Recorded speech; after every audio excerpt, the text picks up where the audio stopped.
ഡെൻസിൽ വാഷിംഗ്ടണിന്റെ വളരെ പ്രശസ്തമായൊരു ചിന്തയെക്കുറിച്ചുള്ള ഒരു ചെറിയ വിശകലനമാണിത്. നമ്മുടെയൊക്കെ വില അത് ശരിക്കും തീരുമാനിക്കുന്നതെന്താണ്? നമ്മളാണോ അതോ നമ്മൾ നിൽക്കുന്ന സ്ഥലങ്ങളാണോ?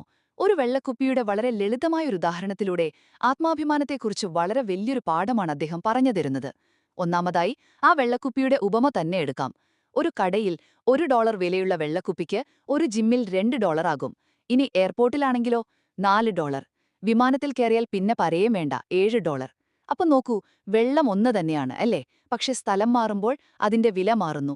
രണ്ടാമത്തെ പോയിന്റ്, ഇത് നിങ്ങളുമായി എങ്ങനെ ബന്ധപ്പെട്ടിരിക്കുന്നു എന്നതാണ്.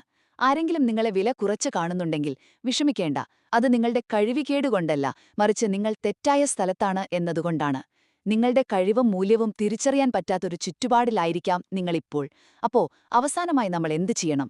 സ്വന്തം മൂല്യത്തെക്കുറിച്ച് സംശയിക്കുന്നത് ആദ്യം നിർത്തുക. എന്നിട്ട് സ്വയം ചോദിക്കുക, ഞാനിപ്പോൾ നിൽക്കുന്നത് ശരിയായ സ്ഥലമാണോ എന്ന്. നിങ്ങളെ വിലമതിക്കാത്തവരെ പറഞ്ഞു മനസ്സിലാക്കാൻ നമ്മുടെ സമയം കളയരുത്. പകരം മുന്നോട്ടു പോവുക. ചിലപ്പോൾ ഉയരങ്ങളിലെത്താൻ നമ്മൾ ചില സ്ഥലങ്ങൾ ഉപേക്ഷിക്കേണ്ടി വരും. ചുരുക്കിപ്പറഞ്ഞാൽ, നിങ്ങളുടെ മൂല്യം എപ്പോഴും നിങ്ങളിൽ തന്നെയുണ്ട്. അത് ശരിയായ സ്ഥലത്ത് പ്രകടിപ്പിക്കുക എന്നതാണ് പ്രധാനം.